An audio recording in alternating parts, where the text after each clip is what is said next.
Iran और America का युद्ध। ये भारत के लिए एक विदेशी पड़ोस में चलने वाला संघर्ष नहीं है, बल्कि ये हमारी अर्थव्यवस्था और सुरक्षा के लिए एक बहुत बड़ी चुनौती है। इसके प्रभाव को हम कई श्रेणियों में समझ सकते हैं। सबसे पहला है तात्कालिक प्रभाव। ये वो प्रभाव हैं जो कुछ हफ्तों में दिखाई देंगे, जैसे ऊर्जा और रसोई गैस का संकट। भारत अपनी 91% एलपीजी गैस खाड़ी देशों से आयात करता है। हॉर्मुज, जो स्ट्रेट ऑफ हॉर्मुज है, वहीं से हमारी 91% गैस प्राप्त होती है हमें, एलपीजी गैस। वहाँ से आपूर्ति बाधित हुई तो घरेलू सिलेंडर की कीमत भी 60 रुपये तक बढ़ जाएगी और कई शहरों के अंदर उसकी डिलीवरी के अंदर दिक्कतें शुरू हो जाएंगी। अभी अगर आप देखें तो जो बड़े शहर हैं वहाँ पर गैस की टंकी की डिलीवरी में समस्या आने लग गई है। छोटे घरों में भी वहाँ पर अब डिलीवरी नहीं मिल रही है और औद्योगिक संस्थानों में जो होटल होते हैं, जहाँ मैस होती हैं, खाना बनता है, वहाँ पे भी नहीं मिल रही है। अगला, पेट्रोल डीजल की कीमतें बढ़ेंगी। कच्चा तेल अर्थात क्रूड ऑयल, इसकी कीमत हो गई है $120 प्रति बैरल और ये उससे भी ऊपर जा रहा है, $130-135 प्रति बैरल। हालांकि सरकार ने उत्पाद शुल्क के अंदर 10 रुपये कटौती करी है, लेकिन 10 रुपये की कटौती और $130 प्रति बैरल कोई भी तुलना नहीं की जा सकती। आग लगनी ही है, गैस की कीमतें बढ़नी ही हैं और लंबे समय तक सरकार इस चोट को नहीं झेल सकती। कीमतें बढ़ती हुई, उत्पादन और आपूर्ति घटती हुई, इसको लंबे समय तक सरकार नहीं संभाल पाएगी। रूस से कच्चे तेल का सहारा हमको मिल रहा था। खाड़ी देशों से तेल कम होने के बाद भारत ने रूस से तेल आयात किया और 60 मिलियन बैरल तेल हमने मंगवाया, लेकिन रूस के ऊपर भी प्रतिबंध लगे, भारत पे प्रतिबंध लगे, अमेरिका ने दबाव बनाया। कुछ लोगों का कहना है कि मोदी जी का एप्सिन फाइल में नाम है और इसलिए ट्रंप के सामने और अमेरिका के सामने वो डर रहे हैं और उन्होंने उनकी बात मान ली और रूस से आयात कम कर दिया। ये भी एक जानकारी है। अब इसमें क्या सत्यता है वो तो समय ही बताएगा, और सत्यता हो भी सकती है इसके अंदर 100%, क्योंकि वास्तव में हमने रूस से तेल का आयात कम कर दिया है, जबकि हमारे लिए वो रूस के तेल की आज ज़रूरत सबसे ज़्यादा है, पर हमने फिर भी आयात कम कर दिया है। मतलब कहीं ना कहीं तो कॉम्प्रोमाइज़ है ही। अगला, निर्यात पर रोक। युद्ध के कारण परिवहन और बीमा के प्रीमियम बढ़ गए हैं, यानी कि जो हम चावल, कृषि उत्पाद और भी चीज़ें जो हम निर्यात करते हैं, उन सब के निर्यात के लिए जो बीमा होता है, एक बीमा करवाना पड़ता है। इंश्योरेंस के बिना इतना सारा सामान, जो मालवाहक जहाज होते हैं, वो विदेशों में समुद्र पार नहीं ले जाते हैं। तो चूंकि समुद्र में वहाँ पर युद्ध चल रहा है और उस युद्ध का प्रभाव दूर तक फैला हुआ है, इसलिए जो बीमा है, इंश्योरेंस है, उसकी कीमतें बहुत बढ़ गई हैं और इसीलिए जो निर्यात है उसके ऊपर रोक लग रही है और निर्यातकों को भारी नुकसान हो रहा है। अगला, भारतीय प्रवासी वापस आ रहे हैं। खाड़ी देशों में कम से कम 90 लाख भारतीय रहते हैं, कम से कम, संख्या और ज़्यादा भी हो सकती है।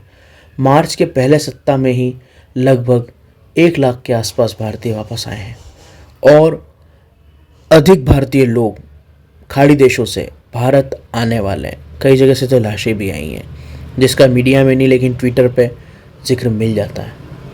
इस प्रकार से जो लोग वहाँ से कमा रहे थे, जिनके घर चल रहे थे, वो सब बेरोजगार होकर भारत में आके बैठने वाले हैं। अगर ये युद्ध लंबा खींच जाता है तो भारत के लिए बहुत बड़ी चुनौतियाँ होंगी। सबसे पहला, विकास दर और जीडीपी। इस युद्ध के अंदर भारत की जो जीडीपी है उसमें 1% की गिरावट आएगी और महंगाई में 1.5% की बढ़ोतरी होगी। ये 1% और 1.5% अगर भविष्यवाणी की गई है तो इस बात को सुनिश्चित समझिएगा कि ये 10 से 15% का असर दिखाएगा।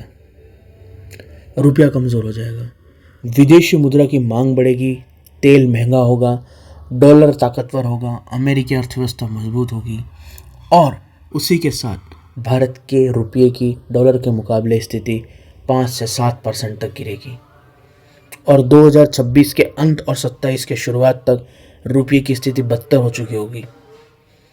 और अमेरिका यही चाहता है। जापानीज़ येन, चाइनीज़ युआन रशियन रूबल, इन सभी मुद्राओं की ऐसी तैसी हो जाए और डॉलर अपना वर्चस्व बना रखे। वास्तव में इस युद्ध का कारण है गिरती हुई अमेरिकी अर्थव्यवस्था को वापस कुछ वर्षों के लिए 15, 20, 25 साल के लिए मजबूत करना। अगर हम एक ट्रेंड देखें तो लीबिया का युद्ध, इराक से युद्ध, अफ़गानिस्तान में युद्ध, वियतनाम में युद्ध, लगभग 15 से 20 साल के बीच अमेरिका कहीं ना कहीं एक बहुत बड़ा युद्ध शुरू करता है और फिर वहाँ से भाग जाता है, उस देश को पूरी तरह से बर्बाद करके, और फिर वहाँ से भाग जाता है। और उसका जो असर होता है वो समुद्री मार्गों पे होता है और अंतर्राष्ट्रीय व्यापार पे होता है। अंतर्राष्ट्रीय व्यापार, कीमतें, सब संतुलन गड़बड़ा जाते हैं, जिसका परिणाम होता है कि अंतर्राष्ट्रीय जगत में डॉलर की महत्वता, डॉलर की उपयोगिता बनी रहती है। इस प्रकार से प्रत्येक 10 से 15 साल के बीच अमेरिका ऐसी घटनाओं को अंजाम देता रहता है। इसका बेसिक ऑब्जेक्टिव ही ये है कि विश्व अर्थव्यवस्था में वापस डॉलर और अमेरिकी प्रभुत्व स्थापित किया जा सके। उनको जीतना है ही नहीं। कुछ सैनिक मरेंगे, कुछ दिन तक युद्ध खींचेगा, विश्व की अर्थव्यवस्था में आग लगेंगी, कीमतें तबाह हो जाएंगी और अमेरिकी डॉलर वापस प्रभुत्व में आएगा। यही इसका ऑब्जेक्टिव है। ये अमेरिका पिछली कई बार से करता आ रहा है, यही इसका ऑब्जेक्टिव है। अभी भी अगर आप देखेंगे तो रूस ने मजबूर होकर अपने स्वर्ण भंडार से सोना बेच दिया है, तुर्की ने बेच दिया है, चीन ने भी बेच दिया है, जापान ने बेच दिया है। ये सब अपने सोने को बेच रहे हैं। उनको सोना क्यों बेचना पड़ रहा है? क्योंकि जो ऑयल वो इराक से या खाड़ी देशों से खरीदते थे, अब वो ऑयल उनको वेनेजुएला से या अमेरिका से खरीदना पड़ रहा है और वो डॉलर में खरीदा जाएगा। डॉलर के लिए वो अपने गोल्ड को डंप कर रहे हैं ताकि उनके पास विदेशी मुद्रा भंडार बढ़े। वो पहले आपसी मुद्राओं में व्यापार कर रहे थे, अनुबंध में व्यापार कर रहे थे और इस प्रकार से लिया गया ऑयल उनके लिए बोझ नहीं था और वो अमेरिकी डॉलर को कोई सपोर्ट नहीं कर रहा था। लेकिन आज अमेरिकी डॉलर ताकतवर हो रहा है। रणनीतिक संतुलन की बात करें, भारत के लिए अमेरिका और ईरान दोनों के साथ संबंध बनाए रखना बहुत मुश्किल हो जाएगा। चाबहार बंदरगाह पूरी तरह से बंद ही समझ लो और ये भारत के लिए बहुत रणनीतिक रूप से महत्वपूर्ण जगह थी। पाकिस्तान के ग्वादर में जो चीन बैठा है वो केवल एक बंदरगाह व्यापारिक नहीं है, वो एक सैन्य स्थान है, वो एक नेवल बेस है वो पूरी तरह से। और चाबहार हमारे लिए एक व्यापारिक बंदरगाह के अलावा और भी कई तरह से उपयोगी हो सकता था। ये सभी महत्वपूर्ण रणनीतिक जगह और योजनाएं अब अधर में लटकी हुई हैं। भारत के लोग अमेरिका में, खाड़ी देशों में और यूरोप में काम करते हैं, वहाँ से पैसा कमा के भारत में भेजते हैं, इसको रेमिटेंस कहते हैं। और ये जो विदेशी पैसा हमारे पास आ रहा है वो सबसे अधिक खाड़ी देशों से आता है। वहाँ पर होने वाली ये अस्थिरता, युद्ध और तबाही भारत के विदेशी मुद्रा भंडार को पूरी तरह से डिस्टर्ब कर देगी और नीचे गिरा देगी। खाद्य सुरक्षा भी पूरी तरह से बर्बाद होने वाली है। फर्टिलाइज़र, भारत अपनी जो खाद उत्पादन करता है वो बहुत सीमित है, लेकिन वो अपनी यूरिया और इन सब रासायनिक खादों के लिए खाड़ी देशों पर, अरब देशों पर निर्भर है। उनकी आपूर्ति रुकने से भविष्य में खेती की लागत बढ़ेगी। ऐसा नहीं है कि हमको खाद मिलेगा नहीं, लागत बढ़ जाएगी। महंगा होने से जो छोटे किसान हैं वो खाद खरीद नहीं पाएंगे, उत्पादन में कमी आएगी, कीमतों में बढ़ोतरी होगी, जिससे खाद्य असुरक्षा पैदा होनी ही है। निष्कर्ष रूप में अगर हम कहें तो भारत एक बैलेंसिंग एक्ट कर रहा है, लेकिन उसकी ये गुटनिरपेक्षता की और बैलेंसिंग एक्ट करने की नीति पहली बार जब से हमने गुटनिरपेक्षता की नीति अपनाई, जब से हमने विदेश नीति में और युद्ध के क्षेत्रों में एक बैलेंसिंग एक्ट करके दोनों पक्षों से बना के रखने की नीति अपनाई है, उस नीति ने हमारा कभी नुकसान नहीं किया है। लेकिन इस युद्ध में ईरान की बर्बादी केवल ईरान की बर्बादी नहीं है, मध्य एशिया के इन खाड़ी देशों के अंदर भी तबाही होगी और वो तबाही हमारे वहाँ पे रहने वाले जो लोग हैं, जो वहाँ नौकरी करते हैं, जो वहाँ से पैसा कमा के भेजते हैं, उन पर प्रभाव डालेगी। फर्टिलाइज़र, गैस, डीजल, तेल, क्रूड ऑयल, उन सब पे प्रभाव पड़ेगा और जिन प्रभावों को मैंने ऊपर वर्णन किया वो सब पे प्रभाव पड़ेंगे। इसलिए भारत के लिए अपने नागरिकों और अपनी अर्थव्यवस्था की सुरक्षा सबसे बड़ी प्राथमिकता होनी चाहिए। उसके लिए उसे इन सभी क्षेत्रों में काम करना चाहिए, तभी आने वाले कुछ सालों में ये जो संकट आने वाला है, जो समस्याएं आने वाली हैं, उससे भारत बच पाएगा। अगर किसी प्रकार से ईरान के अंदर ये रिजिम बहुत लंबे समय तक टिकी रहती है, संघर्ष चलता रहता है, तो कीमतें बढ़नी है तेल की, उसके बाद खाद्य वस्तुओं की, क्योंकि फर्टिलाइज़र की कीमत बढ़ेगी। वहाँ पर हालात उसके बाद, भले ये ईरान की रिजिम वहाँ बनी रहती है, लेकिन ईरान में स्थिरता ख़त्म हो जाएगी।